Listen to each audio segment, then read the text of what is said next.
I like waking up to the smell of bacon, sue me. And since I don't have a butler, I have to do it myself.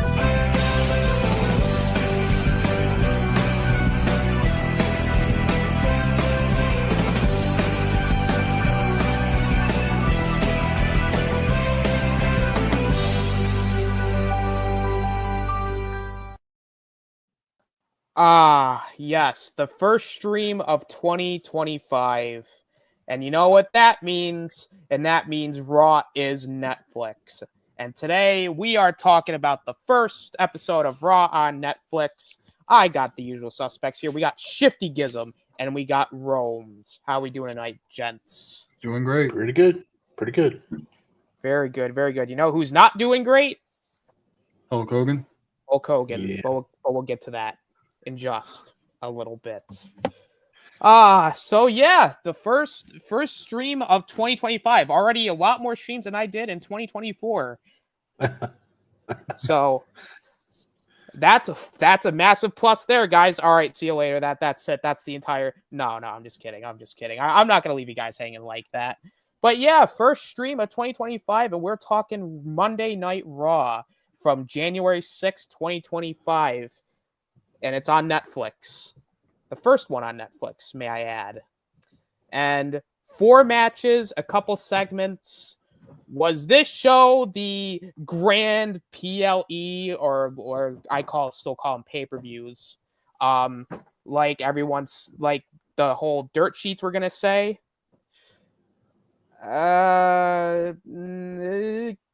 Kinda, but not really. It started off that way. I think it did. Yes. It did. Actually, it started pretty rough for me because they had that countdown music video going, right? And I was like, yeah, Raw. Yeah, let's do this, man. Hopefully it works better than the Tyson fight. As soon as the thing went live, it froze. It froze my Roku TV. It froze. It crashed it. It rebooted it. I had to go back in and, get everything going back up. After that, flawless, no problems or nothing. It was just that initial when they were going live, it froze and I had to reboot my system. So, but yeah, it worked a lot better than the Tyson fight. A perfect connection, perfect picture. No problems after that. Would you say it's mainly because the Tyson and Paul fight was was a bigger audience than maybe, let's say, a Raw, or do you think it was just Netflix finally figuring out the secret formula to their? I think TKO and WWE really got on their butts after that fight. They were like, yeah, we can't do this. I mean, you got to put more money into it. You got to turn this stuff that doggy. We got to iron all these problems out before we go live on the 6th. Yeah, I got lucky. There was no buffering, no freeze. Once the countdown ended, it took like a couple of seconds, and then they just went live. So I had no issues throughout watching the entire Raw from beginning to end. But I just got on fiber like a couple weeks ago. I'm going up from DSL to fiber, so if I was still on DSL, I might have had issues. But it worked fine for me. Nice. Yeah, it worked great for me for them. I had no buffering issues. I mean, maybe it did freeze a little at the beginning, but I will say infinitely times better. Yeah. Mm-hmm. Yeah. It's weird. It's on Netflix. It's still that's something we're going to have to get used to. My main issue with it being on Netflix is I always like to flip around to other stations during the commercial breaks. Can't do that here. That's so it's be a piss break or go get a snack or something during the commercials. Yeah, that is indeed true. But you know what? Hey, change sometimes can be good. And perfect segue to the beginning of the show. We got a history of WWE promo. That was so good. Yeah, that was really good. Oh, sweet. Perfectly edited, and it was on a curtain, like covering everything, and it was. I think it was a good way to sort of not necessarily get everyone up to speed, but sort of give everybody just the basics, a little history lesson, if you will, for the casual audience going into Monday night. So it was a nice little like kind of like throwbacks to the hardcore fans, but it was a nice little like, oh, for the casuals, like, oh, this is sort of interesting. Like, hopefully maybe this will kind of lead the casuals to maybe watch some of the older stuff, or just, at least understand like, oh, this is what it was beforehand. So yeah, I mean, for me, it was just like this is how important Raw is, and how long it's been going, and how it's going to continue into the Netflix era. Yeah. But where will they find that stuff on YouTube? Because Netflix said they're not going to move a lot of the older stuff over to their platform. So they would have to have Peacock or go. I mean, I don't know if they're going to move that stuff over to YouTube or what they'll do, because there's a lot of stuff. Yeah, I don't know how that's going to work, because I know they have the Raw Vault. I don't know if they're just doing like key Raws for right now, or if they're just waiting on doing something for the WWE Vault YouTube channel.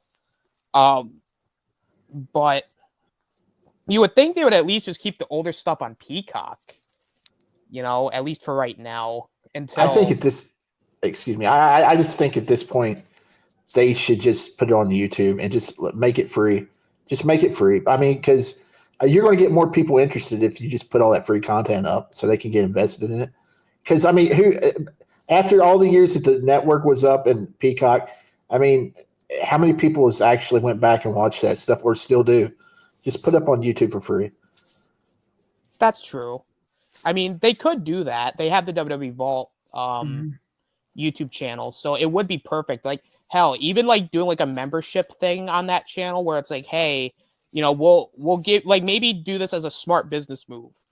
Like, let like put like a year or two of like the first couple years of Monday Night Raw for free, and be like, hey, if you want to watch more, you got to spend a little bit of your cash, on this membership. Or maybe get it like a pass to go in and watch that stuff for like 3 months if you buy like the new video game or something. Yeah, they could do something like that. I think. Listen, WWE, hire us. We're doing some of your business for you here. Like, you'll get some more green. I promise you. What I wish they would do is kind of tell on this night or on this day this match happened, and go check it out on YouTube, or go check it out, to go check out some of the great matches they've had, and it's because they don't really promote a lot of their Raw matches or some of their other PLE matches that's happened previous years, and how great those matches were, and where it led to afterwards for any of the wrestlers like Bret Hart, Shawn Michaels, Stone Cold Steve Austin, the Ultimate War, and how he got popular. Just little things where, hey, this was a great match that you might not have heard about, but it led to something bigger for this wrestler. Yeah. See, that would be smart. Yeah. Again, WWE, hire us. I just wish, and they never really did this on the network or on Peacock. I don't think they did, because I would have been all about it. I just wish they had an option or like some sort of menu where you could go in, and every single show, like Raw, Primetime Wrestling, Superstars, the pay-per-views, everyone would be in order on a timeline to where you could watch it all, and you don't have to jump from category to category for each show. Because the way it's set up now, you got to go, I got to go to Raw, and then I got to go over here and find the pay-per-view for this date, and then go back to Superstars, and then go over to, this other show. They never had a where it smoothly just transitioned to each show, at one after the other. Well, they did something similar on Peacock where they did like these storylines or feuds where, like, if you wanted to see the timeline between John Cena and CM Punk, or The Rock and Austin, or Vince McMahon and Stone Cold, they really did it. They tried to do their best by giving you like each like Raw episode with like the PLE and how it kind of like carried over and how it unfolded. That's neat. They did something like that. I mean, they just don't promote it, which is weird. Like, if you go to Peacock, there's some stuff on there that they did that they're just not telling you about. Yeah, I just wish it was set up year by year. If you wanted to go watch like 1991 is the year I got into wrestling, so I was like, I want to go watch everything in 1991, and you got to seek the stuff out if you want to do that. Oh yeah, absolutely. Oh, 100%. And then just to move along from this, because Triple H was behind the curtain looking like Rikishi with the putting his head down there. He's like, welcome to Monday Night Raw. Everyone goes, yeah. And then the lights go out. Because at first everyone was like chanting Rocky, Rocky, because everyone thought it was The Rock. And then Triple H was behind the curtain. And everyone's like, oh, okay, that's The Rock. Or no, it's Triple H. Cool. Then the lights go out. Everyone goes, Rocky, Rocky. And then The Rock comes out. Everyone goes, yeah. And I'm like, oh, here we go. The final boss. He's coming out. He's going to crash out on some people. And then he didn't. He just did a Raw Netflix hurrah speech, and The Rock just cut a babyface promo. Oh. Yeah. He's past the Cody Rhodes thing. I think once we knew he was off that and he was praising Cody Rhodes, we were expecting something to happen for Roman, which we'll talk about later on, but that didn't even happen. So who knows what's going on with The Rock right now? I mean, to me, that was just Dwayne Johnson out there. It wasn't even The Rock. Yeah. Yeah, it felt very weird. Like he just you kind of knew something was off when he handed the people's title to his daughters, which I mean, it was cool, it was nice, but at the same time I'm like, huh, okay, something's off about this here. And then he starts cutting this, oh, WWE's on Netflix, this is big promo. Like he's like cutting like this babyface promo, and I'm this is where I started thinking to myself, oh god, this is not the final boss. This is Black Adam. This is the Black Adam Dwayne. I'm like, oh. Well, board of directors Dwayne Johnson. Yeah, he might be in like trying to get in PR mode because it just before Christmas they had all that hit pieces on him about peeing in bottles and stuff, and he may be trying to take a step back and trying to act like a nice guy, trying to repair his image a bit. I don't know. Yeah, because this is the first time we've seen him since April, after the exchange he had with Cody Rhodes. Yeah. Well, no, yeah. he showed up at the pay-per-view in October. Was it Bad Blood? I believe that was it, yeah. And then he did like the 3-2-1, and then he just like the neck slice. And I'm thinking, oh my god, he's putting a hit out on somebody. Oh my god, he's gonna put a hit out on Roman. And then they said that the only reason that he was there was just to be there. It wasn't leading to anything. And I was like, what? It's like, Rock, for the love of God, figure out what you're doing here, man. Please. Yeah, it's pretty bad because he's either in. It's like how it was last year, where like he was not sure yet. Then out of nowhere, I'll be in WrestleMania 40. It feels like he's still doing that same thing where he's not sure yet. Yeah, but at this point, I kind of agree with you. But at this point, it almost feels like The Rock's pretty much saying, "Yeah, I'm not working WrestleMania." Like, because like right now, him going on and praising like Cody Rhodes and him like with the stuff at the end with Roman after his match, which we'll talk about here in a sec. But it almost feels like The Rock's like, yeah, I'm probably not working WrestleMania, so we're just going to kind of resolve everything right here, right now, at least for now. Can I say something? Sure. Or, fuck you, Cody, I am not losing to you. That could be correct too. I think he's probably taking. Yeah, go ahead. I got my pin on you. I am not letting you pin me at WrestleMania 40. I am not giving you my. It's just his ego. I don't know about that. I just think that he's waiting to go up against Roman, and I think he said his schedule was tied up this year, so who knows? I think what Roman is going to be tied up with Punk because if you read Twitter today, he said he mentioned how they showed clips of it on Twitter. If you saw it, the ending to last night's match with Rollins and Punk is the same ending he had with Mox. So, and he said two down, one more to go. So it's probably going to be Reigns and CM Punk. So Rock's out of the picture probably. Yeah, it could. I still feel like it's one or the other, like because they teased Punk and Roman with with Paul Heyman like the whole hey, you owe me a favor thing. So Yeah. that's Yeah. the direction they could be going, which we'll see. I feel like it's either CM Punk or The Rock, but you could be But, right. It could be CM Punk. This year they're really going after SummerSlam and trying to make it a big time event by making it 2 nights. So he could be working SummerSlam. Yeah. That's possible. But I will say the one thing that would have maybe fixed this entire segment is that The Rock did this babyface Raw promo, and he's like, "Yeah, Cody Rhodes, you're pretty cool," and he goes out of the ring when after he does the "if you smell," and then after that he goes over to hug Cody Rhodes, he hugs him, he whispers something in his ear, and he pulls him by the tie, he flips over the barricade, starts beating him up. And then he just starts screaming, "I'm the final boss! You really thought that as the final boss, I'm going to let you praise you? You took my spot." And then he just starts screaming, "I'm the final boss" for 5 minutes. He's like, "I'm the final boss!" And he's just kicking him while he's down. And Michael's like, "Oh my God, what's he doing?" And Rock is, "Shut up, I'm the final boss." And then The Rock is just screaming, he's just seething, he's just got veins all his bald head's red, and he's got veins popping out. He's like, "I'm the final boss," and he's just beating up Cody. That would have been okay, you know what? That interesting, but Are we ever going to find out what he handed Cody in that segment after WrestleMania?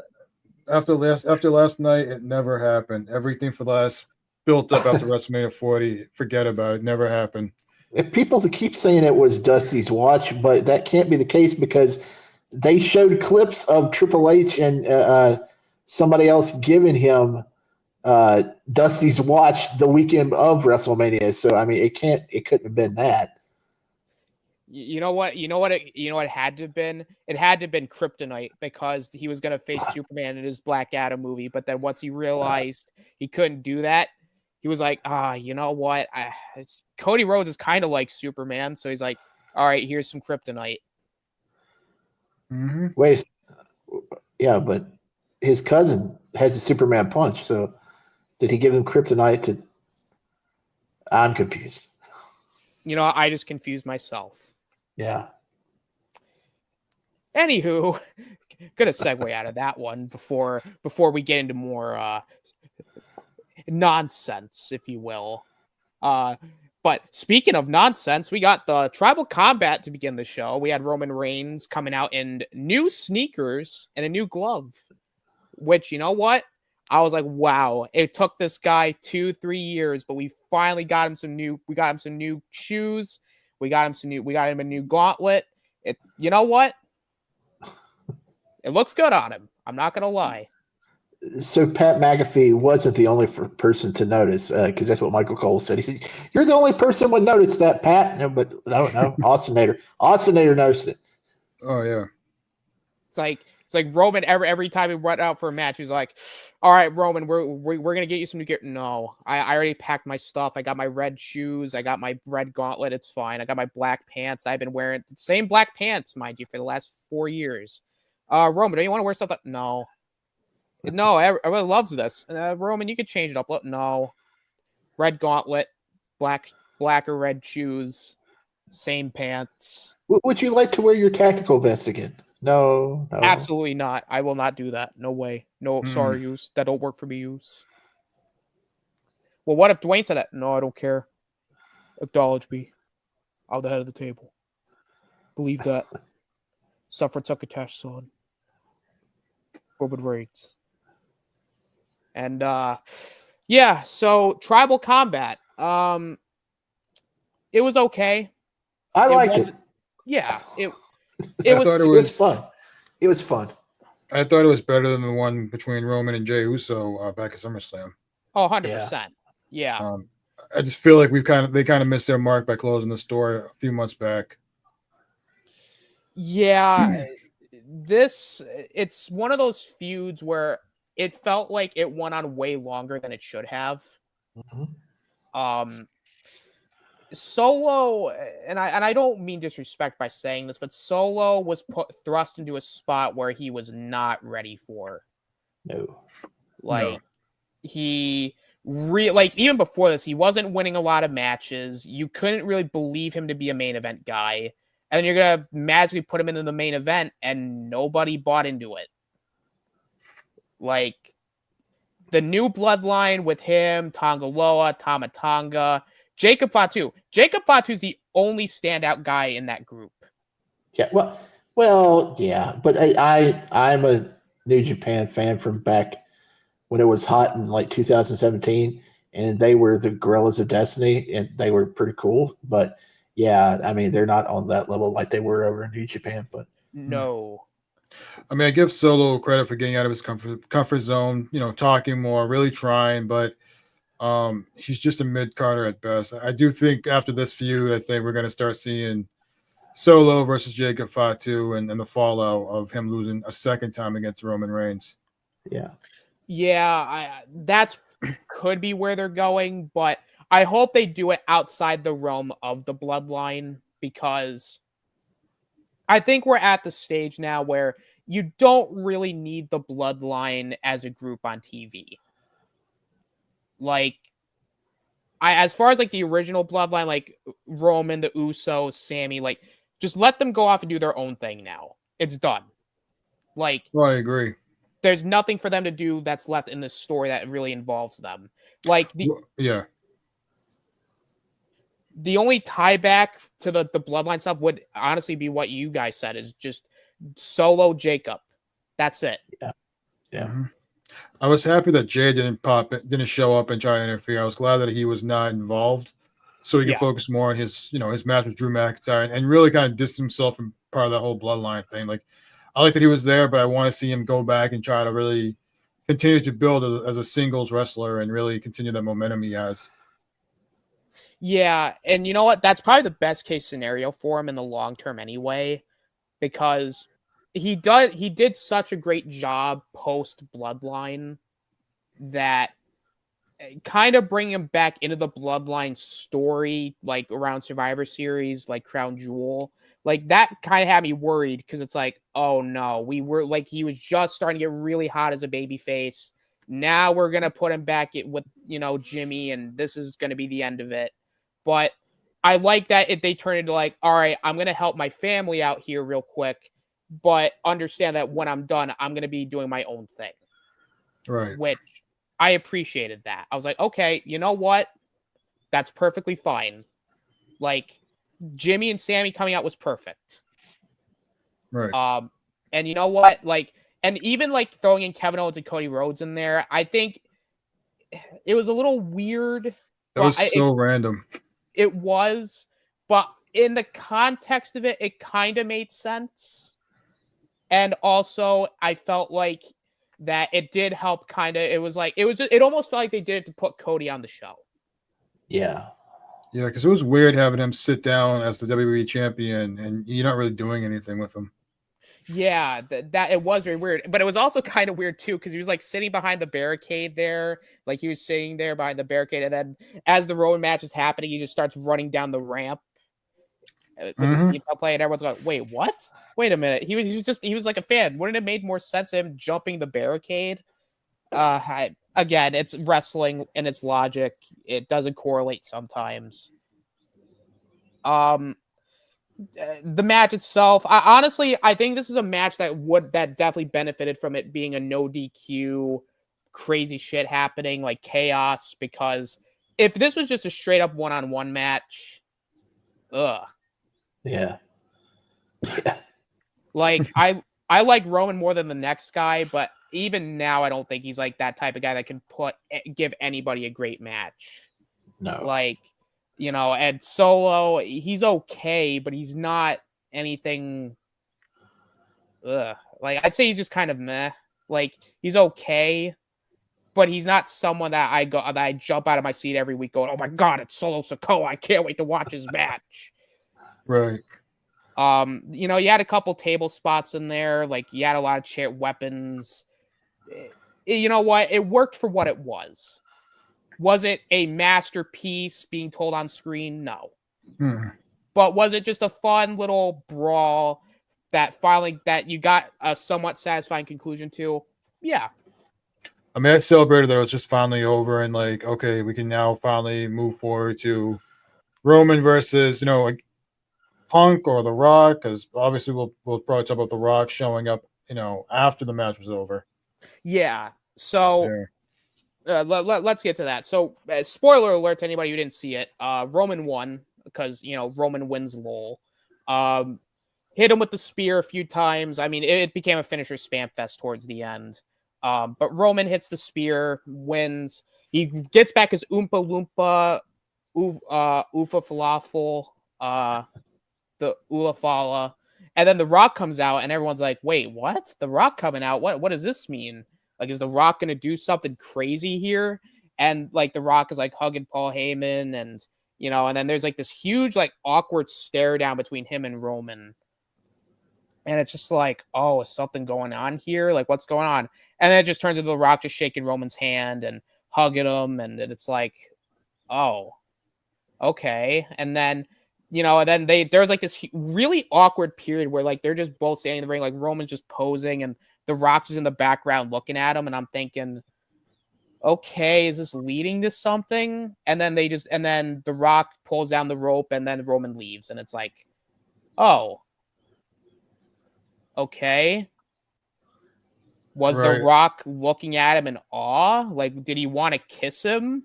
Like, they may be setting some up. I don't know. Yeah, because when he turned his back, he thought The Rock was going to do something. He just kind of gave him his moment, which was just, it was just like, why is he, like, if he's going to be out there, he's going to be doing something. Instead, he just was out there just to be supportive, which, I don't know.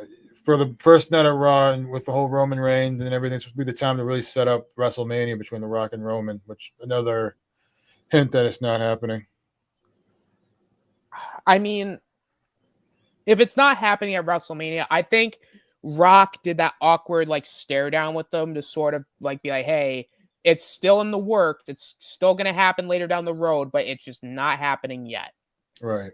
Like, because at this point, I think The Rock like as much as I like Cody, I think Rock's seeing more money to be made with Roman at Mania, like in a Mania match or a match later down the road than he would have with Cody. Like, right.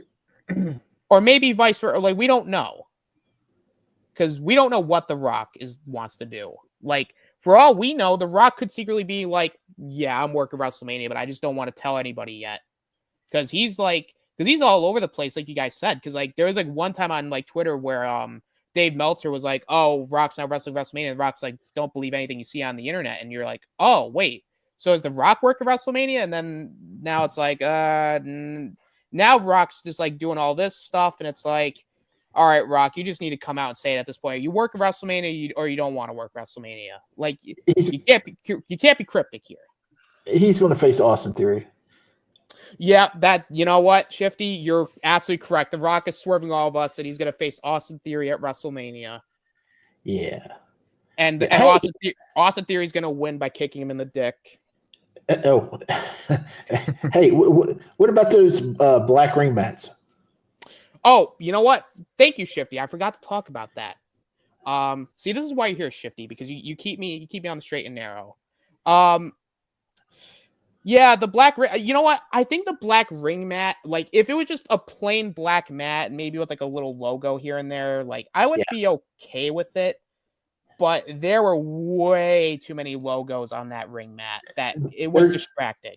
Yeah, they're going after the New Japan look, but it doesn't look anywhere near as good as New Japan's, where it has the white and the blue and you also got to figure in they have a lot of Japanese looking logos that's on there instead of like normal company logos, so it looks kind of neater than what we would have. But I think they got to mess around with that a little bit. It's better than just having the Prime bottle in the middle of the ring, but it needs work. Yeah. I think the problem is it's too distracting. Yeah.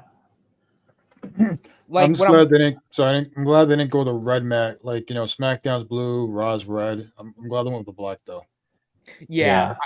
The black just looks cleaner, I think. Yeah. I think they could keep the logos around like the side, but just have like a red Raw logo maybe in the middle of the mat on the black background and have the logos around that. Maybe. I don't know. I'm sure you're going to see. I'm sure you're going to see people mess around with custom mats on 2K25 where you can download them. Mm-hmm. Oh yeah, absolutely. I think maybe they're gonna like shorten. I would just say like if you're gonna have logos on the mat, like shorten them out a little bit so that way. Because like every time like I see someone going in the ring, I see fucking Fortnite in the middle of the ring, and I'm like, Yeah, that's the weirdest one. That's the weirdest. And I'm like thinking about, it, I'm like, oh guys, if they win a match, is that considered a victory royale? Like, Right. Like what they should do is instead of Fortnite, or just up until like just leave it as Fortnite for the next month, but then from then all the way to like SummerSlam, just have 2K25 logo right there in the middle of the ring. see, that would be smart, Yeah. especially since it's their own product technically. So Yeah. that Yeah, again should be smart idea. I like that. What about the new ref shirts? You I know, thought they were okay. it kind of gives me vibes to when SmackDown in the early 2000s where they have like their own SmackDown ref shirts. Yeah, I miss the black and white stripes though. I do too. But you know what? I don't mind it like giving the refs a little bit of an identity to them. Like have it be like, oh, like it's Raw. We got to make it more distinct. So you get gray shirt, the other one gets like a blue shirt or something. Like, and like as long as it's not like distracting. Like if you're coming out wearing a clown suit and you're like reffing, that I'm gonna be a little distracted there. Hey, Doink the Clown would make a great ref. Oh, absolutely. Imagine like as he's hitting the 1, the 2, he's like spraying him with water, like through his little flower. He's like, That'd be funny. Squirt, Yeah. squirt, and then there's a kick out, and then next thing you know, like a big whoopee cushion. Also, something big happened during that match. Uncensored F-bombs from the audience. They didn't censor the audio. They were just chanting "fuck you, Solo," and like there was no censorship, and I'm like, yes, That was fantastic. yes. They did blur out some stuff. I know with Rock exchange with McAfee, he said something about fuck, but they blurred it out. Like they did blur some things out. So that, and the rating when it first started said TV PG with violence. So I caught that as well. So they're giving you a little bit of attitude, but not too much of attitude. Yeah. Like they're giving you enough, but they're not going overboard with it. Right. Makes sense. You know what? That's fine. I wasn't really expecting them to go full on like TVMA or TV14. Like, I think Triple H said it, like, I think in an interview where he's like, you know, we're going to push the envelope a little bit, but we're still like a PG centered show. I mean, they got Mattel. I mean, they got to keep Mattel happy. Yeah. Oh, absolutely. Speaking of Mattel, Mr. Mattel himself, John Cena's out here because he's got so many action figures of himself.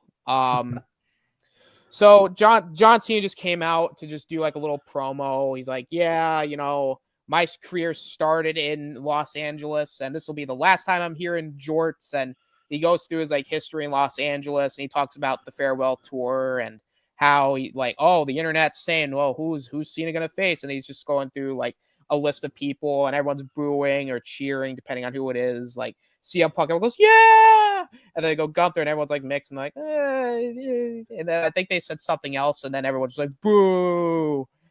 Like Cena's like playing the crowd a little bit. He's like, yeah, number 17, and then like it's not gonna happen. Everyone goes, oh, like everyone's just, oh, John, no. I think that's just setting him up to win the Rumble. It's like that commercial I mentioned on Twitter. There was a commercial. It's one of the years that he won. It was the one where they were in like a diner or something, and then everybody's going around like, I'm going to win the Rumble. I'm going to win the Rumble. And he's got a newspaper, and he drops the newspaper because I'm going to win the Rumble. And what does he do? He won the Rumble.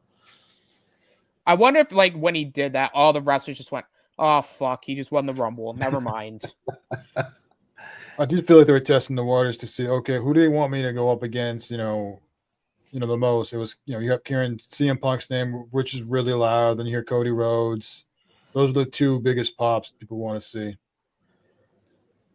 I feel like at this point, yeah, I think Cody's going to be the one he's going to face in WrestleMania. Mm-hmm. Like, I know that there are strong Logan Paul rumors, but I don't think they're going to do that. I think they're going to have him face Logan Paul at some point, maybe a SummerSlam. but I wouldn't waste a Cena his last Mania match on Logan Paul. I still think Logan Paul is going to be facing Mike Tyson. I still think that's going to happen because after the end of that fight with his brother, that little exchange, and Tyson's a huge wrestling fan, and they can bring back the clips from WrestleMania 14 or whatever, whichever one it was, where he was with Austin and Michaels. They can replay all that, and he can knock out Logan in the middle of the ring. It'll be sweet. I think that'd be a cool novelty thing. Yeah. I don't know if I would necessarily have them do a match. I would have them do an interaction. Maybe during Mike Tyson comes out in the corner of somebody and Logan Paul is talking shit and then Mike Tyson just knocks him out. I think so Snoop and Miz. Actually, that wasn't even planned, but yeah, that wasn't even planned, but something like that.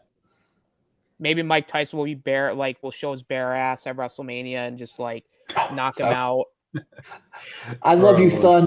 I love you, son. And he walks off. He's he goes, I loved you, Solo. What I would love is John Cena winning the Royal Rumble, loses at WrestleMania, wins Money in the Bank, and fails to cash in. Kind of waiting for him to win 17 at SummerSlam. I think SummerSlam winning number 17 will be perfect. Yeah, and even then, honestly, I actually kind of want Cena to not win the Rumble, and then have him chase the number 17, because I think there's more money in him chasing 17 than him, getting 17, if that makes any sense. No, I agree. That's where I feel the buzz, and I thought he was gonna have a quick 6-minute jobber match and someone would job for him just so he can win his first match after 6 years. Yeah, that's what I was kind of thinking. Maybe do a John Cena Open Challenge type of thing where it's hey, I'm gonna be here every week, so might as well put in the work. And then he does the typical generic John Cena superhero promo. He's like, you want some, come get some. And then all someone an Austin Theory comes out and I was hoping for that. Just for that, just because of what happened with him and Austin Theory at WrestleMania. Okay, we could start by, him burying Austin Theory since his whole career's been buried.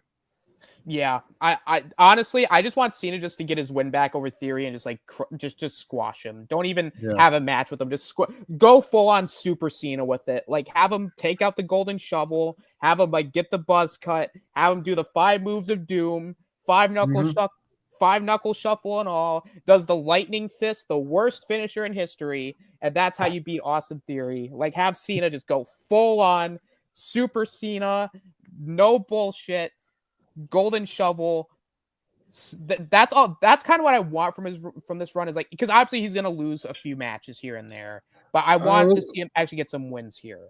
We'll see, because his promo reminded me of the 2009 2008 John Cena, where he was full on superhero, Super Cena, that kind of version. That's kind of what I felt like I was watching last night.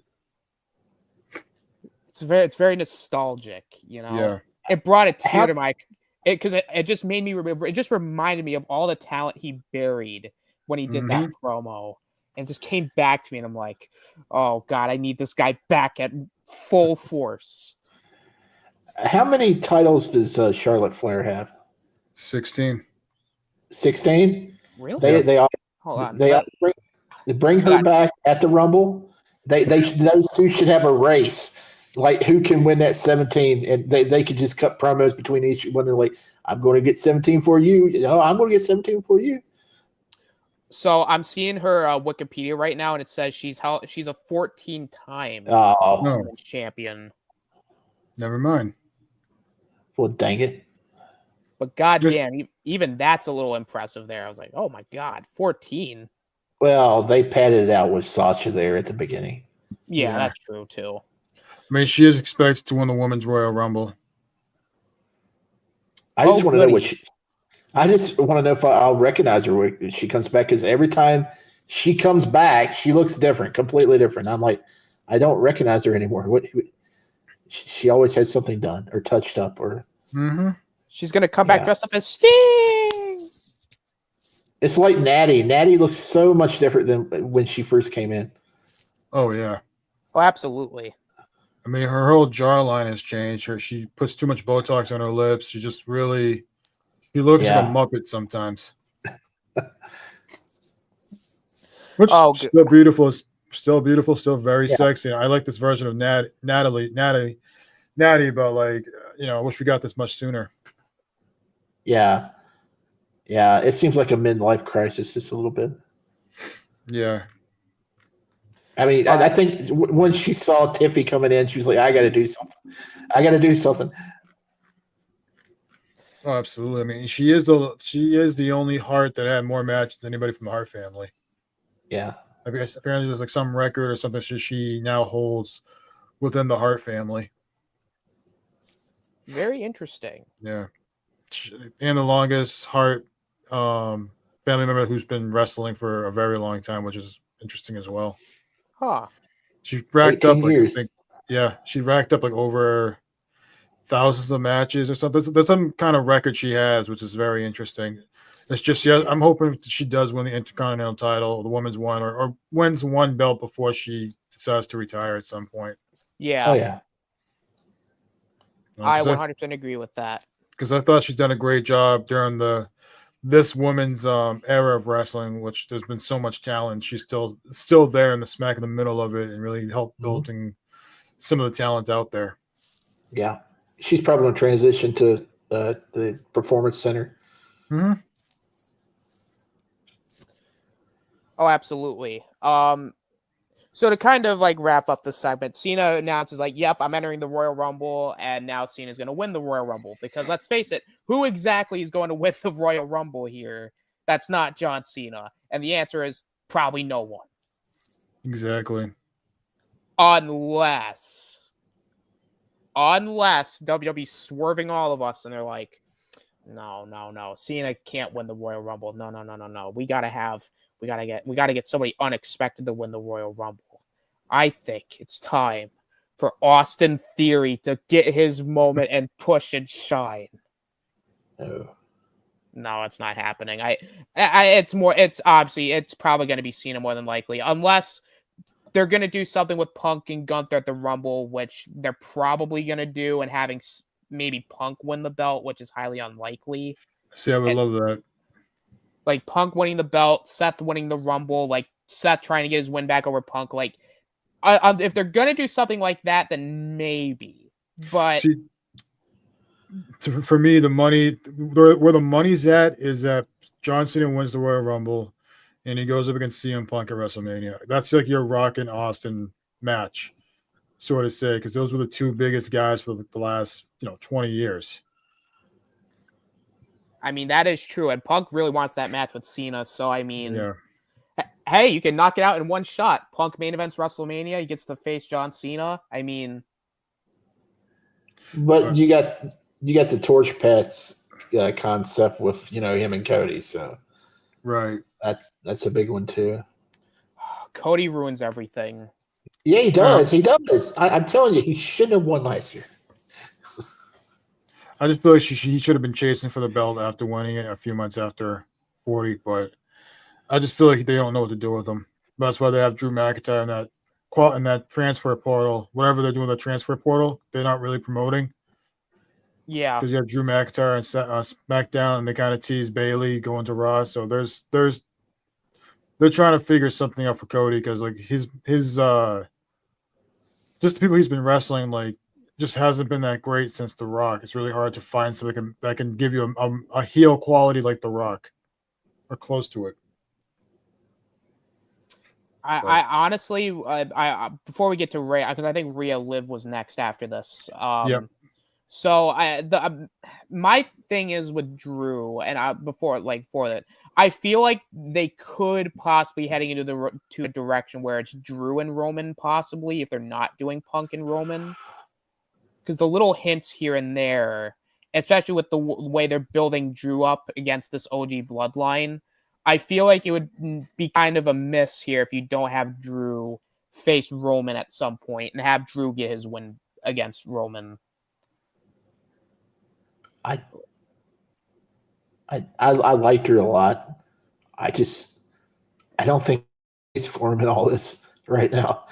I hate to say it, but when it comes to two main events, unless you do a triple threat somewhere, I don't see where he fits in at this moment. It's just me fantasy booking, Yeah. just trying to figure out how you could work this out. He deserves it, but there's when you toss Cena in there, and you got Cody, and you got Roman, you got Punk, and you got possibly Seth. And you got Gunther. It's awfully crowded. Well, there's only one way to solve this, and that's, of course, the World War III match. 3 rings, 60 men, 1 championship. Live on pay-per-view is WWE WrestleMania 41, where 60 men, 3 rings, 1 championship, and only one man can stand the winner of World War III. No. There, I saw the WrestleMania main event, everybody. Everyone goes home happy. I saved WrestleMania just like The Rock. But there is rumors that Drew's going to get a push at some point. Just, who knows when. The only one who knows is The Rock. Yep, he is the end-all, be-all. He is the director of the boards. Indeed. And you know what? Speaking of the end, we had the Women's World Championship, Rhea Ripley versus Liv Morgan. Compared to their previous matches, I'd say this is probably their best one. Probably not saying much because their last couple pay-per-view matches weren't great. Oh. This is another feud where I'm just glad they're ending it. I know people are going to be, oh, well, Liv's going to get a rematch. No, I really hope this is just kind of like a one and done. Like, Rhea wins the title back. That's it. Let Rhea face somebody else. And then let Liv do whatever she's got to do in the background. Because, oh, man, I don't want to be that guy. Because I know there's a lot of Liv stands out there. They're like, oh my God, Liv Morgan's the greatest thing to happen to wrestling. Her most recent title run, this title reign, wasn't great. Like, I don't know if I'm the only one that feels that way. It didn't feel as big as it should have been. I think it's partially because she's in the shadow of somebody that's become a superstar or a talent that's just too. I think Rhea is almost too good for WWE at this point, and that's weird. It's like she has this aura about her. She has this image about her. I think they need. I know they want to keep her, but I would like to see her kind of move into acting sooner than later, because that girl's just got the it factor. And I think right now she's overshadowing a lot of people, especially the way they use her and push her. They need to find somebody big, to go up against her. Maybe, I don't know. I don't know who's left because she's beaten everybody just about, unless they start bringing people up from NXT. It's just like she's a big dog in a small yard. But it's just weird. It's weird. I don't think there's ever been somebody like her outside of like China or maybe Charlotte Flair, and it's just weird. It's like I don't know where they can take her, where they can go with her, yeah. It almost feels like I kind of agree with you. It almost feels like she's almost like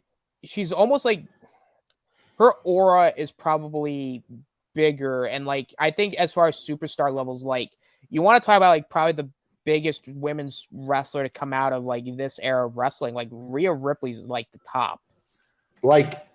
Just talent wise and the aura and the image wise, I think she's better than a lot of the guys on the roster. It's just it's just crazy. I mean, they really failed.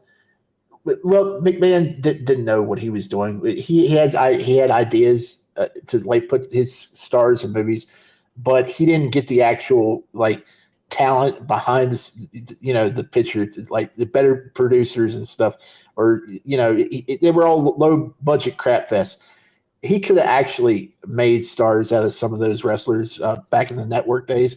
This girl, they need to get her set up with somebody good in Hollywood, because she's the next Rock. She's going to transition. I mean, give her a Xena movie. She's Australian. Xena was Australian or Kiwi. I don't know. Make her the next Xena or something. That would work actually. Yeah, absolutely. I think the issue with the women's division, even when Rhea was champion previously, there just wasn't enough like female popularity wrestlers or big name wrestlers for her to compete with. It's like a lot of the good ones are all on SmackDown, where it's just you just have Damage Control now, and then you have maybe Raquel, and then you have what's the other one? The other one that came up from NXT, Laya Valkyrie, yeah, that's the other one. So, Charlotte Flair is still out there, so I think Charlotte Flair could be coming back. Obviously, Becky Lynch has been teased, so I can see the two of them going to Raw. I'm just wondering when they're gonna, push Roxy Perez up to the main roster, because I think she's long overdue. They got a lot of talent down in NXT, and the landscape's gonna just change. And I think they that's why they probably need to transition Rhea out, so she don't overshadow them girls, because I mean that's great talent down there. And I don't even keep up with NXT much, but all the clips I'm seeing of Sol Roca and Perez and those other girls, I mean, just phenomenal. Yeah, you got Lola Vice, you got Nikita Lyons, Roxanne Perez, even Jordan Grace. I think Jordan Grace is going to be the one. I can see them putting her up in the main roster once her contract's up with TNA. I think that's the one they're gonna tease with Rhea. Nikita needs some work. I think she was injured for a while, but she's kind of she's a little bit rough. No, I agree. She's one of the popularity ones in NXT, but I think Lola Vice, Roxanne Perez, and Cora Jade, I think those are the three that should really start moving up to Raw. I was last night. I was thinking, well, where can they go with Rhea? Who can they put her back with? And I was like, did she ever face Becky? And then I was like, oh wait, they faced each other last year at WrestleMania. I totally forgot about that match. It must have been not that great, because I totally forgot about it. So I just completely blanked on that. But Becky was huge too. But the problem with Becky was she felt natural at first when she got her nose busted, but then they pushed her too hard a little bit, and she went on and on about being the man, and it felt super forced. Everything with Rhea, it just feels natural. It just feels natural. Right. And last night's match, I kind of call it the cheeks versus cheeks match, full on cheeks, because they both had their cheeks out. Yeah. Also, gotta admit, it was really satisfying to see Rhea kick Dom in the plums and giving him the riptide. Like everyone's like, yeah, like, because that's all it's been leading to, is just Rhea kicking the shit out of Dom, and everyone's yeah, this happened. That was real too. She kicked him super hard. They're nuts. She made it so believable. I just hate the state of affairs with the Judgment Day, because I wish they would have let Rhea and Damian Priest keep the Judgment Day, because the group they have now in the Judgment Day, it doesn't really fit the actual the theme of it like it would with the Terror Twins. Their new song's garbage. I mean, it got worse. Yeah, the other side was so cool, and then they got rid of that. And I just changed their name. Change the name already, and get Carlito out of the group. They're wasting Carlito in that group. Get Carlito out of the group and get Finn Balor out of that group. Just break it up. It's over. Yeah. Like, get my man Finn Balor some trunks back. Get him his trunks back. Give him back his old finisher. Like, give him back. Like, give You him back just- his NXT aura, please. You just want him crawling down to the ring again. Yeah, I want him crawling down in the ring with his little purple airsoft cans. Oh my god. So, and then the Undertaker came out. I can't believe we were almost going to gloss over the fact that the Undertaker showed up for some reason. Like, Yeah, it was just a it was just a moment to remind everybody that he was on the first Raw that aired 30 plus years ago. Yeah. the crowd went That's wild all for it. it Everyone was was. like, "Yeah, the Undertaker, this is fucking awesome." And he came Yeah. out as the American Badass. Yeah, they had him come out and got him out of there quick enough before people realized that he had campaigned with Trump. So they got it. It's like, go, Yeah. get out, go, go. He's Yeah. got the Kid Rock music on. He has American Badass going on. We gotta get him out of here ASAP. You know, we're in a blue state. You know, they're gonna start throwing stuff at him. Quick, hurry up.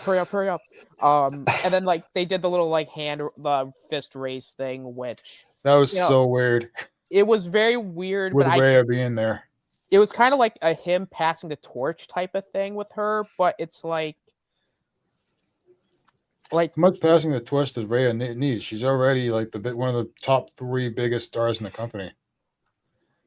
it felt weird. Like it Yeah. almost felt like this was gonna be something else, but then it was like changed at the last minute. You know what I mean? Like Yeah.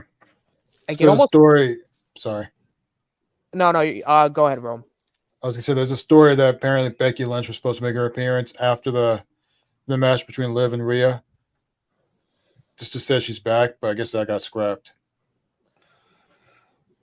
That I think that seems more believable than the Taker stuff. But then you ruin a surprise Rumble entry, and then you kind of like you tell everybody that she's going to end up winning the Rumble. I hate that. I mean, I hate going into Rumbles knowing who's going to win, and Yeah, I think that's probably what they might do, but especially with like how heavily she was like kind of teased in the Netflix like advertisements leading up to this. and she's going to be number 30. That's what's going to happen. Probably, if it's not Charlotte at number 30, it's probably going to be Becky. It's gonna be one or the other. Yeah. So weird segment aside, we also got a segment with Gabriel Iglesias because Netflix and they got to tease the new special. It was just basically Kofi Kingston and Xavier Woods. Like it's just the weekly everyone shitting on Kofi and Xavier time on the show. And like Gabriel Iglesias like tells them they suck, and the Alpha Academy show up and they're all like, "Yo, Gabe, what's up, man? Like we're totally buddy," and it's like, and it's like a roll your eyes type segment, but it was just kind of like a whatever. Like, Yeah. Apparently in the international, because they didn't have any commercials, lucky them, they got an extended promo with that segment where I guess Kofi and Xavier were just talking about like, oh, Drake won that battle over Kendrick Lamar or something along those lines. I was like, okay, like, who cares? Like, who cares what they think? But whatever. yeah. By the way, do you hear Chad Gable, his New Year's resolutions? He's going to try to win his first title ever. His first singles title, which at the rate it's going with who's coming out next week, I think that's highly unlikely. Who's going to win a title? And who's going to win their first title first? Jeff Jarrett or Chad Gable? If I'm a betting man, I'm betting Jeff Jarrett winning the world championship before Chad Gable winning a mid-card belt. Like, yeah. I laughed so hard when he mentioned them. Like, yeah, your chance was last year, and they screwed you over. Yeah, and especially with who showing up next week, his chances have gone from slim to slimmer. Because, oh my god, like as soon as he was like, "Oh, give me the best luchador you got," I'm like, "Oh my god, he's losing next week, isn't he?" Oh my god, someone please, for the love of God, save my man Chad Gable. Like, I mean, he got. Sorry, just to say, like he got like when he renewed his contract with WWE, he kept bragging how he got a great deal. I'm like, okay, and then 6 months later, like, dude, you got the shitty end of the deal. You were the guy that was the jobber for the Wyatt Six, and then they just didn't do anything with you, and then now it's this. It's like all you are is just a laughing stock. He literally got shot in the head. Yeah. Like, it's like, like, come on. Like, you gave him this new group. They're not doing anything. He got shot in the head by the Wyatt Six. He's jobbed to the Wyatt Six, you know, and then, like, the feud with the Alpha Academy is, like, kind of still going, but it's not going. And then Pentagon showing up next week. And I'm like, dude, this man is not, it can't catch a break worth anything. I still can't believe they chose Jason Jordan as Angle's son over him. He looks just like Angle. Leave it to Vince to do the not obvious thing. It's like, but yeah, Pentagon was teased for next week, and he's gonna probably face Chad Gable. And I'll tell you how it's gonna go. It's gonna be like 10-15 minutes, and then Penta's gonna do the Sierra Miedo, and he's gonna break his arm, do the Penta driver, and then that's it. Poor Shorty G. Yeah, Shorty G's coming back full force. Get him those basketball shorts. Give him that basketball jersey. It's time. Oh, baby, it's time for Shorty G. Maybe then you'll win a mid-card belt, but even then, that's pushing it. Oh, man, poor Chad Gable. I love you, Chad. I really do. Look, justice for Chad Gable. Like, exactly. Goddamn. So someone rescue my mans. Get him out of there. It's nice to see that Penta, where he's come from, because I was a big what was it, a Lucha Underground fan there, and he didn't start on that, but he was on there. He was one of the main guys, and he's went to AEW, now he's in WWE. And it's pretty neat seeing transition all these years. Oh yeah, like when I was watching Lucha Underground, when I first saw Pentagon, I'm like, I don't know, he's kind of cool. But then once he started breaking arms, I was like, oh my god, this guy is awesome. Yeah, let's go. But it is really cool seeing Pentagon go from Lucha Underground and like kind of doing his own thing, like going to TNA for a little bit, like, and him working AEW and getting some success over there, and then him coming to WWE. Like it's really cool. Like seeing guys like you kind of like that were not really in the big times for a long time now finally getting their shot. It's like, okay, you know what? That's awesome. It's almost like you're seeing these guys kind of progress and see them like succeed. Mm-hmm. Like it's really cool. So I think after this was the Jey Uso Drew McIntyre match. I think you're right. Yep. The match itself was nothing. It was a nothing. The intro. Intro. Okay. So with the drones flying through the arena was the coolest thing I've ever seen. Yeah, the drones. You had Travis Scott playing in the background. Travis Scott smoking a blunt. Yeah, was it the first time somebody smoked weed on Raw? Yep. It might be. And we're all like, yeah, it's a new era. Then Jay came out. Everyone's like, yeah, we like Jey Uso. And then the match happened and everyone went dead silent. Well, like somebody on Twitter said, people are conditioned to cheer for finishers, and that wasn't a finisher finish. So, yeah. The thing is, it's one of those situations where it wasn't a bad match. No. It kind of felt like one of those matches where because you've seen it so many times, you're kind of like, like it's kind of starting to be the same way with like Sheamus and Ludwig Kaiser a little bit. Yes, I was going to say that. Yes, exactly. I don't know how many times I've seen that match, and they're going to do it again next week. I'm tired of it. It's like, goddamn, guys, you guys have an entire roster of people. Please. Use somebody. Chad Gable's right there, guys. I know you're gonna have him lose, but put him on the show at least. Like, it's like, guys, it's it's like the McIntyre Jey Uso match. Like, again, it's like there was really nothing wrong with it. It was just, it's kind of one of those matches where it's like, all right, we've seen it before. Let's move on. Like, it kind of brought a little more energy back to the second half of Raw, because like after those first two matches, which everybody was just kind of like, okay, we've seen this before. They don't have that energy, that momentum anymore. Let's just get those stories over with. For me, I thought the McIntyre and Jey Uso match was okay, but a little more fun and exciting to watch compared to the first two matches. Going off what you said, just Welcome, about having a big roster and using people.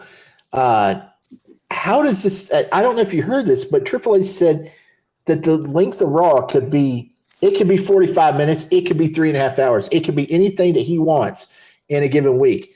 And what does that mean? Does that mean like the rest of the time would be dark matches for the people that pay to come to the arena?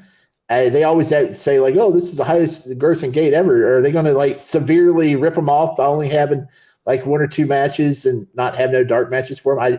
I don't understand that comment. How is he going to do a 45-minute show? And then I don't think they'll do that. There's no way he would do that. No, I think he might be over exaggerating a little bit on that one. Yeah. Like, there's no, like, realistically, he's not going to have a 45-minute Raw. Like, there's no. Like, I don't think Netflix will allow that to happen. No. Yeah. Like 2 hours at the very least. Yeah. Like, it doesn't always have to be 3 hours. Like, that I could at least understand. Like, not every Raw has to be 3 hours long, but 2 hours at the max. Like a 45-minute Raw would just be absolutely insulting. Like, yeah, and like you said, I mean, you got this such a huge roster, and there are already people never being put on TV unless you really dig to like, what is that, Speed show or whatever. And I mean, some of the little shows that you got to actually search for, I mean, they're not being used or promoted. So you gotta use them somewhere somehow. Well, Raw's done a good job. I don't know how much you guys watch Raw, but I know Raw's done a good job really like giving more screen time to like the Chad Gables, the Creeds, the Alpha, like, and some of the other like ladies in the women's division, and certain people you don't really see that get much screen time. So they've done a good job trying to balance the screen time with like their main stars that you only really see in PLE's matches. yeah. What brand is Karrion Kross on? Because God damn it, I swear I haven't. I usually only watch the PLEs. I don't think I've ever actually seen him wrestle, and he's been there forever. Yeah, he's just primarily, but I think he's on Raw, I think. Okay. I don't think I've ever seen him wrestle. I mean, he's never been on a pay-per-view. I think he's feuding with the Wyatt Six, I think. Okay. They were, yeah, that's the last I heard. And he's teaming up with the Miz, feuding with the Wyatt Six. Oy vey. Oy vey. So Drew loses to Jay. It was like, okay. Then I think was the Hulk Hogan promo after this? Yeah. Okay, so let's. I think we might need to like. I'm not saying we got to break it down, but I think we got to try and piece together. Let's break it down, brother. Great laugh. Let's break it down, dude. So Hulk Hogan comes out. So Jordan, I don't mean to cut you off, but according to this, Jordan Grace's contract will end before the Royal Rumble with TNA. Ooh. So. Yeah, because I think they're having her feud with Tessa Blanchard right now, and I think they're gonna have her drop the belt to her before she goes. Because I think it's pretty obvious at this point she's probably gonna sign with WWE. Oh, 100%. So more than like, if she's not going to NXT, she's going up to the main roster. Hey, there's Rhea's Superwoman to face off against. Oh, absolutely. Like, I think if booked right, I think Jordan Grace can be the net, like almost like the Rhea, like kind of like not Rhea level, but close to that. Yeah, because she's got a great physique to her, great look, just overall presence to her that like TNA honestly I think is gonna rue the day not like trying to aggressively re-sign her because you're losing a big talent right there. But then again, TNA is gonna TNA. So speaking of TNA, TNA dude, out comes Hulk Hogan with the well, no, Jimmy Hart comes out first with the he's waving. It's like, I'm waving the American flag, Daddy, and then he's like, I'm waving it for you, Hulkster. I'm waving it for you, Daddy. And here comes Hulk Hogan. He's like, well, let me tell you something, brother. And the crowd from the get go. Well, no, they popped for him at first. I thought like they were. They booed the hell out of him. Okay, then maybe I was hearing things, and I thought, wait, they there was a mixture. I think you were not wrong. There was a mixture of cheers and boos, but then after that, it just became like boos. And then like Hulk Hogan was just going on and on while the crowd was going boo. No, they were so louder than booing Dom, which was like insane. Oh my God! Like Hogan's like, well, let me tell you something, brother. Like I've been wrestling for a long time, dude. And then the crowd's like, boo! It's like I was tag teaming with a lot of people. You know, I was tagging with a lot of people. I was a Macho Man, Randy Savage, boo! And I was tag teaming with a lot of these people. But you know what? I got a new partner here, brother. I got a new brother. It's like, you know, and he's also advertising his like new beer, whatever. Hulk Hogan's American beer. Hulkaroonie beer. Well, let me tell you something, dude. The Hulkaroo beer, the Hulk-U beer, brother, at Potsdamania, brother. The Beeromania is running wild on you, dude. And then Brother Jack. I'm gonna give Brother Jack my beard, brother, dude. And like he's like, we got a new Netflix is and then he like rips the shirt. It's like a Netflix shirt. And everyone's booing. They're like, boo! And then Jimmy Hart's in the back. Jimmy Hart's in the back going, what's going on, Daddy? Why are they booing, dude? Why are they booing, Daddy? It's not because he campaigned for Trump. It's not because he's a racist. It's because that's all the figures they saw when they went to Target. It was all Hogan figures, warming pegs. That's all you saw last year at Target. Hulk Hogan figures after Hulk Hogan figures, unsold. Just thousands of them. Everywhere you can see these Hulk Hogan figures. And everyone's so sick and tired of seeing the Hulk Hogan figures at their store. They're just going, boo! Get this guy out of here! It's you know that episode of SpongeBob where the guys in the back are going, oh brother, this guy stinks. Like that's what reminded me. Like while this thing was going on, everyone's just going, boo! And like you could barely hear Hogan too. Like everyone, like the booing was so loud, like you couldn't hear a thing he was saying. So this was what he was trying to say. In the past, I've had a whole bunch of partners down the line. I had incredible partners like Macho Man Randy Savage. I've had giant-sized partners like Andre the Giant. But the greatest partner WWE has ever had, in fact, that tonight we're making history, and the WWE has tag teamed up with Netflix, the greatest tag team partner of all time. That's what he was trying to say the entire time. He just couldn't get through it. Whoa! Oh dear. Man. You know, in his mind, he probably thinks that he's just hated. He's so out of touch with reality. He probably doesn't know that he was getting X-Pac heat last night. That go home heat.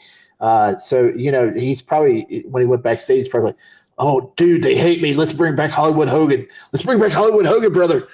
I kind of laughed because when he was walking back behind the gorilla, the shirt that he ripped was just like between his legs as he's walking. Yeah. Like you could just tell, like he was just not ready for it. He couldn't even tear it off when he was campaigning for Trump. No, nope. It's crazy. I mean, growing up watching him as a kid, it's like, man, it's just like, man, you really became a villain after being a hero for so long, and like everything he's done for wrestling is just, man, like it's its own doing.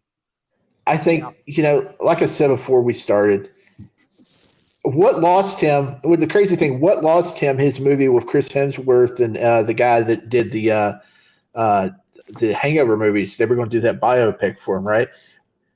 Even after the racist comments and him not really apologizing for the racist comments and all that stuff that he did do, what got him to lose that contract in that movie was him saying, what he did about Kamala Harris when he was campaigning, right, which really wasn't nearly as bad as what he had said before.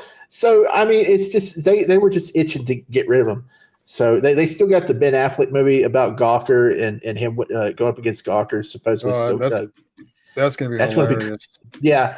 So, I just, man, I think Hogan could have rebounded. He could have repaired his image.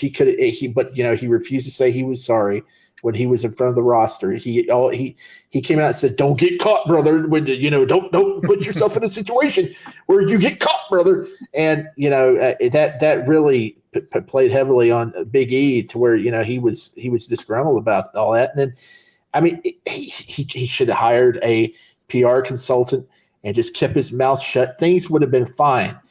But no, he ruined everything, and it's sad to see it happen like this. But that's just the way it goes. If you're not too smart about things, and he's not smart. He can't control what he says.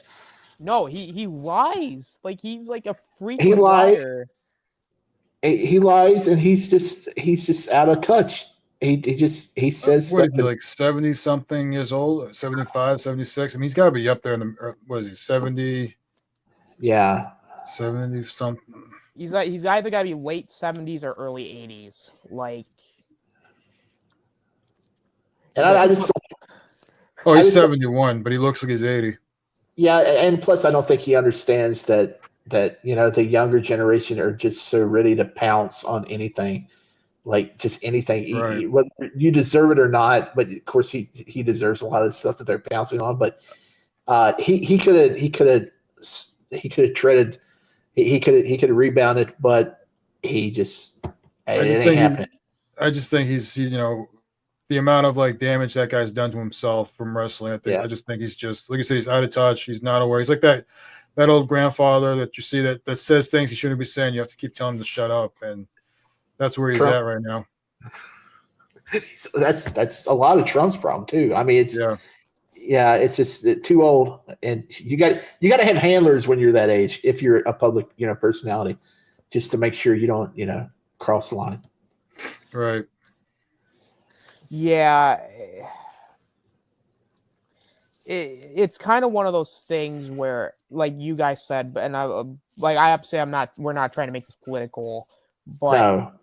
Hogan really, like, if he, like, I agree with you. If he just kept his mouth shut, I'm like, if he just came out after all the shit that happened, if he just came out, did a heartfelt apology, like he didn't do don't get caught, just say, hey, look, there was no excuse for my actions. I'm sorry. It was stupid, Yeah, I mean, I think he really got screwed because I think it was sort of and I don't mean to. I don't mean to. It's the old saying, "When in Rome." I think he was in an environment where he got caught because he was hanging out with somebody that Bubba the Love Sponge. He was treating him like a big thing.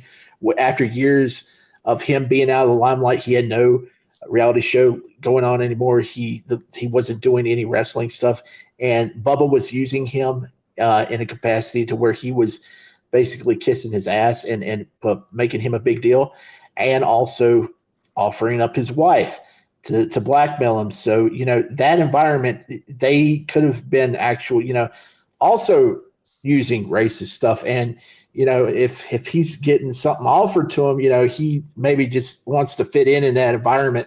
So it's hard to tell us, being the outsiders, what he actually thinks and where he actually stands. It's easy to judge being outsiders, but he shouldn't have said what he did, and he got caught, and that's the only thing that people will, remember.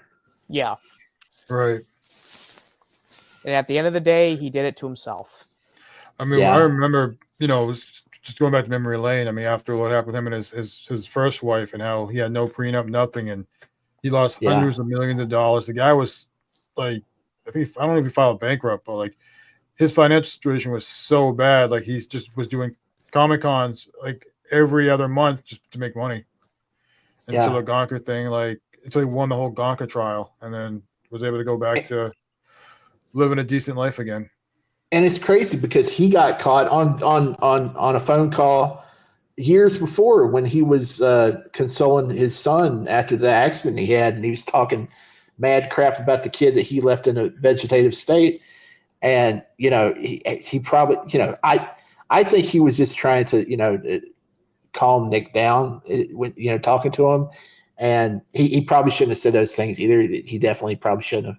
But it's all that stuff got leaked.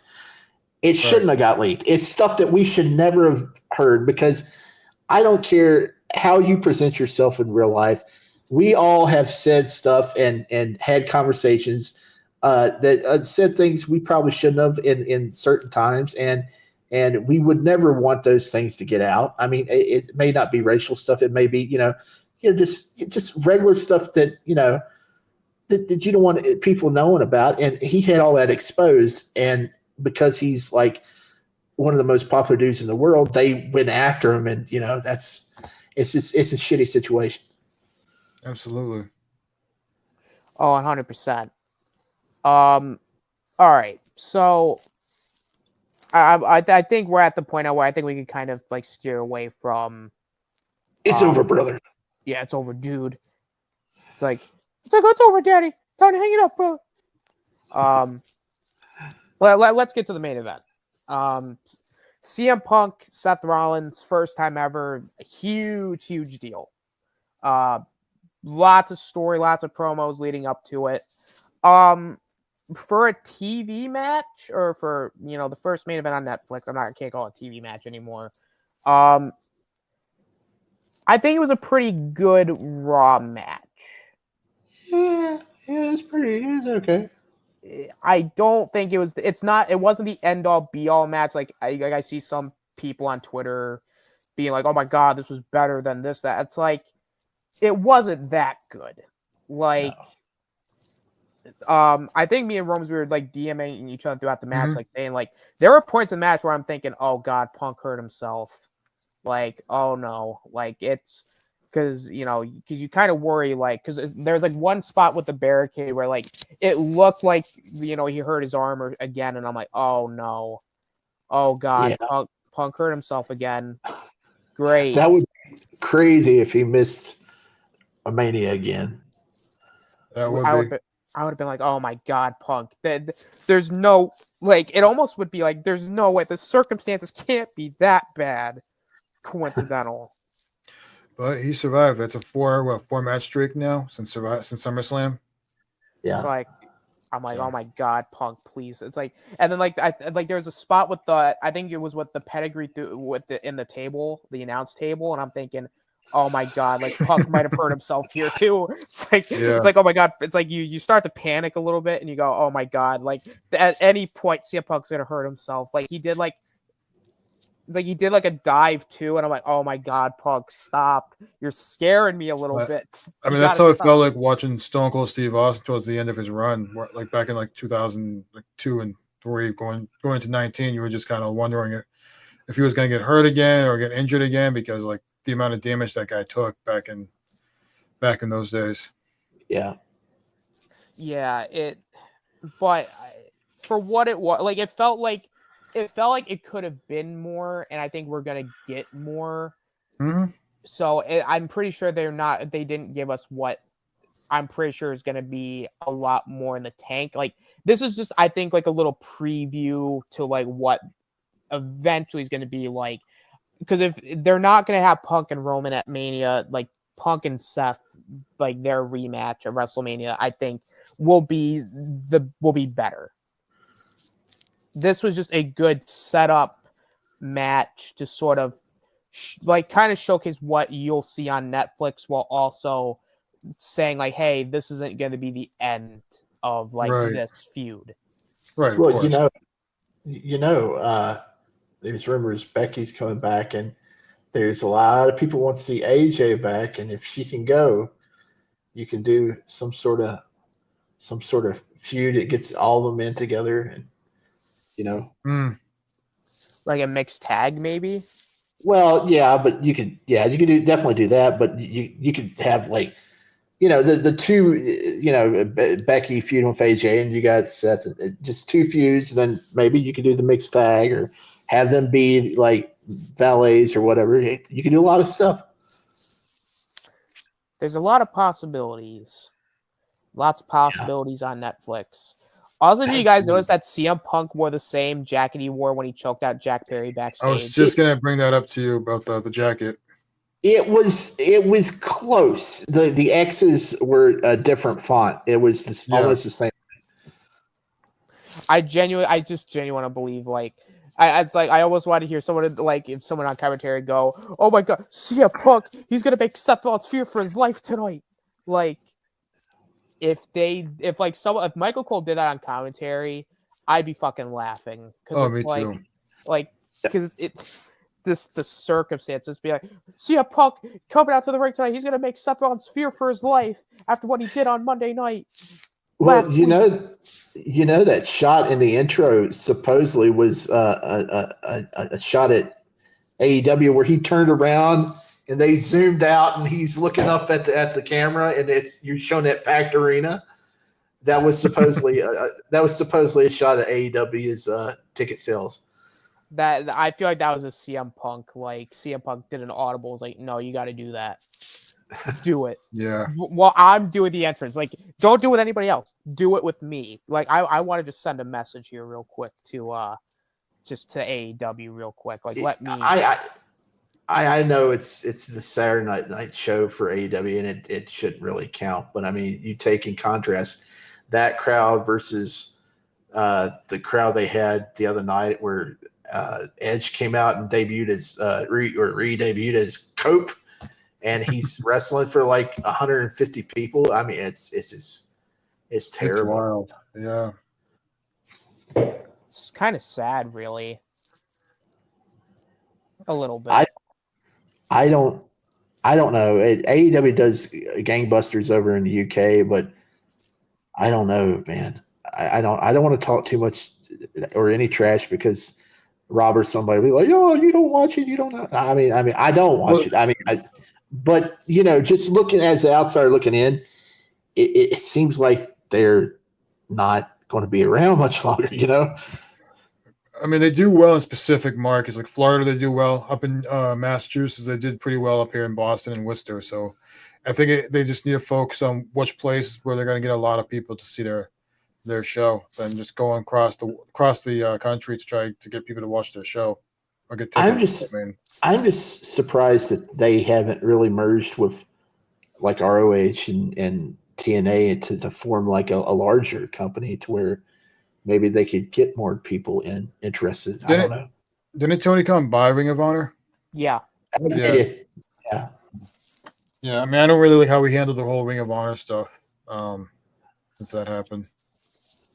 Yeah, it's. I mean, I think we'll probably talk about when we review Dynamite on Thursday, because we were talking about it. Everyone's like, you watch AEW back in 2019 compared to now, it's like night and day. Like how different they are. Like, yeah, it was super, super hot. Yeah, I mean, you had someone like Cody Rhodes who really had a good mindset behind the scenes. There was a lot of trust there with him, and then since he left, Tony Khan's been, Tony Khan. Yeah, there's just a lot of stuff going by. Something had to have happened behind the scenes between them, where like something like a huge falling out, or the story or the supposed story out there is it's had something to do with his wife not getting credit for being one of the founders for AEW or something. There's something happened between her not getting credit or something. Yeah, I too. It's possible. And honestly, we'll talk about it more on Thursday. But yeah, because this is more of the WWE portion of things. Do you think Tony Khan was watching Raw last night? Yeah. Oh yeah, he had been. Of course, because I saw a clip from Bite This back in 2003 when TNA just started up, and it's right before they started up, and they were going to do the $10 every Wednesday for their pay-per-views. That's how they used to do their shows. And they were interviewing Vince McMahon on Bite This, and he was like, "Oh yeah, I'm going to watch it. I'm really interested in seeing how they're going to pull this off. $10 pay-per-views for their regular shows every week, because I don't know how they can pull something like that off. I don't know how that's feasible." So yeah, Tony Khan had to been watching the competition.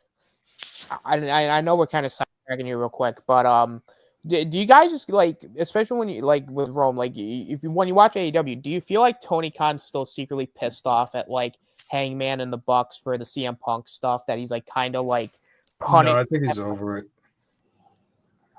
I mean, he probably is over it, but I just kind of want to think like the way like everything's been kind of handled. Do you think like maybe there's still kind of that a little resentment there, or just like a little annoyance that everything has happened up to this point that's like not like taking it out on them, but just kind of like microaggressions almost? It's a possibility. I mean, after what happened to Adam Page and Swerve with that great match they had, they both went nowhere. And, Adam Page has just been, they didn't really do anything with him after that match. That should have been a big moment match for him to start being a main eventer or something. But I just feel like they've been having a hard time not maximizing their talent better.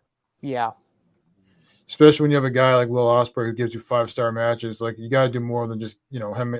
You got to do something more with him than just him going out there giving you 5-star matches. You got to find some way to tell a story with him. Yeah. I agree with that. So Punk wins with the 2 GTSs, and more than likely, because especially with all the live events, it seems like he's facing Gunther. And well, I don't know. Like I said, but earlier in the show or before the show, that finish in that match was the same exact finish as Moxley and Punk. Same exact finish. And then on the Twitter today, Punk said 2 down, 1 to go. So they may be setting up Roman Reigns and CM Punk. Wait, did he wrestle Moxley in AEW? Yeah. Thought so. Go back and watch the finish. It's the same finish as last night. Yeah. Oh, yeah. Because it was the same night where Punk went out during that press conference and just like ran everybody down. Like he faced Mox first, got injured, and then he went off and crashed out and ate muffins.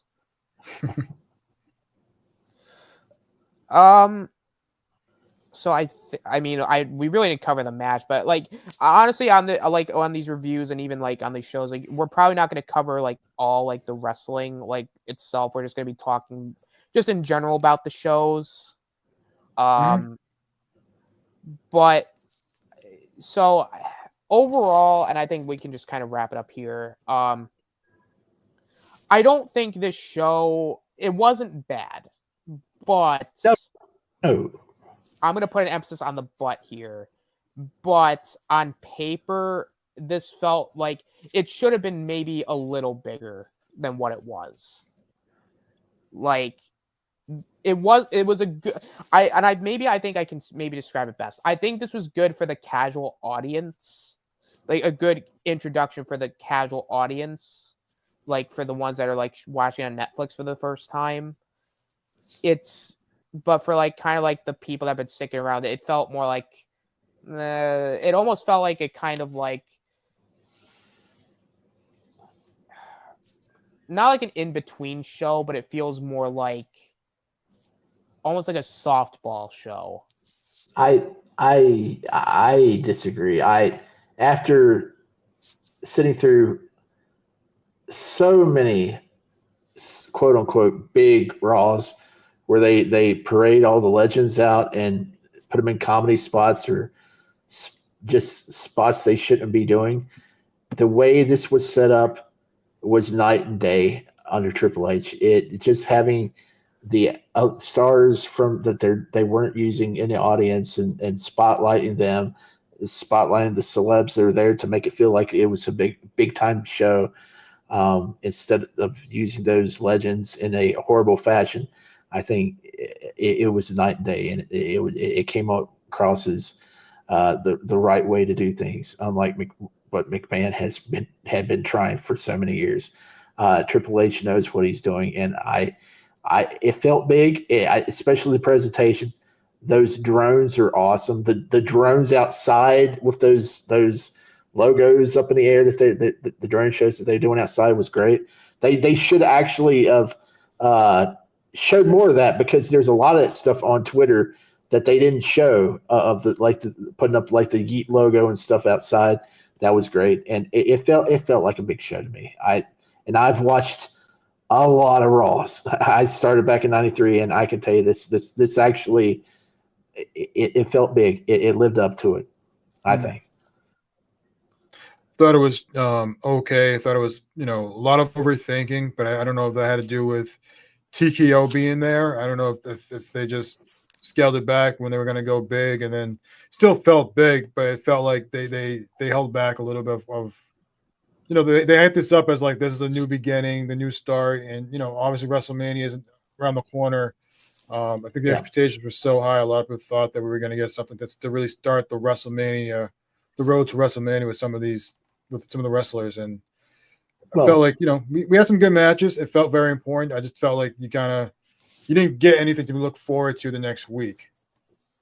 Yeah, I agree there. But you got to think though. You got to cap it. You can't have it be better than a PLE, because the PLE's got to remain special. So they couldn't go overboard with it. So makes sense. But go ahead, Roms. I just feel like they should at least left something where you're like talking about, Raw, or it's just something to really carry it over. That's one thing I do miss about with Vince, is that he will at least leave you something. Look forward to the next show or something like that. But I had a good time watching it, but like it just felt like it was missing something. Maybe had something teasing the Rumble somehow, or I don't know. Yeah, and actually, you know what? Before we wrap, that's actually a good point, Shifty. Like, if you really think about it, like the Royal Rumble's in like 3 weeks. Yeah. Oh, Roman Reigns said he'll be back January 27th. So that's going to be that's 3 weeks. So Roman's like, all right, I did my big, all right, I wrestled on TV. I'm going to take a 3-week vacation, or like a 2-week vacation. That was the segment he did too, as he was walking back to his locker or his room. He had the date. He had the date already in his head. He didn't have to look at his calendar and think, well, what date? Look in your calendar, Tribal Chief. What day do you want to? January 27th. I think he said the 25th. I think. Oh. Because wait, no, because it's 27th. Yeah, Monday. Oh no, I think it is the 25th, because Saturday night's main event is going to be on the 25th. I think they're going to want Roman to be on Saturday night's main event. We'll see. And also, we're also going to be talking about this on Friday, but it seems like Roman's going to be the cover star for 2K25 with the way I saw that. They left that off. That's cool. Yeah. But that's a story for another time. Yeah. I got thoughts. Oh, I cannot wait to hear them. Well, it's simple. If they haven't put the running Irish whip back into the game, I'm not buying it. That was my move to start every match. Just run up, Irish whip them in the corner, and then just beat them down. And they took it out. They took it out in like 2K20 or 22, and I'm pissed about that. Indeed. But with that being said, guys, we went over, I think, the amount of time we thought we were going to go. I didn't think it would go half an hour. So, I'm not complaining on that. Nope. Very fun stream. Yep. I'm gonna thank you guys for showing up. I really appreciate it.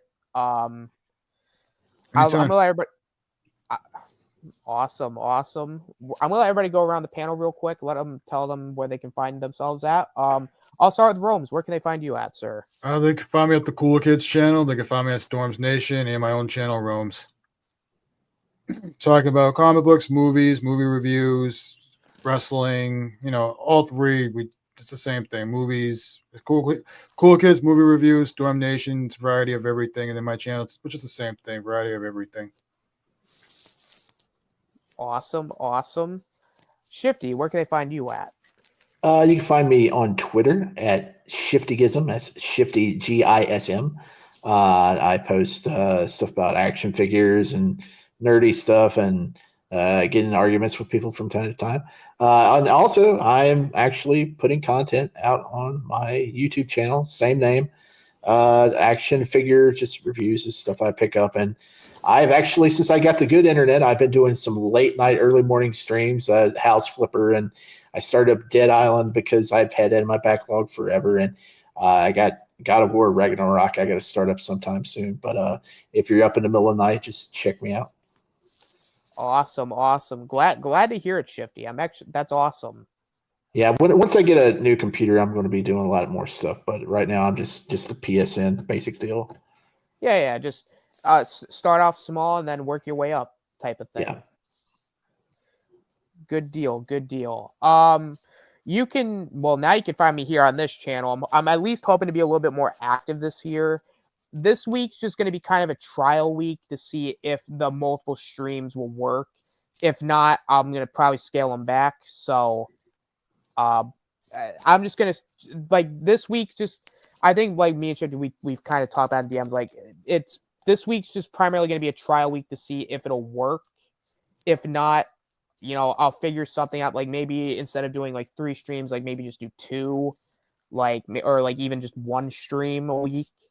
But I just want to kind of see how this will work coming into everything. So if something changes, Okay. We always seem to have like big plans, and then we never kind of follow through, or we have something else going on.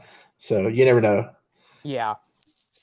So, I'll probably give an update. Like, we'll just see like how everything goes.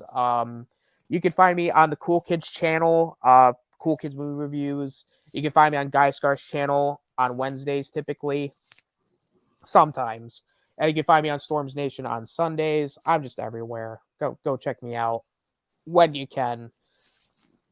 And that being said, though, guys, that about wraps it up for tonight. So thank you guys for watching. This is the Ostator signing out. Later. Later. That's awesome.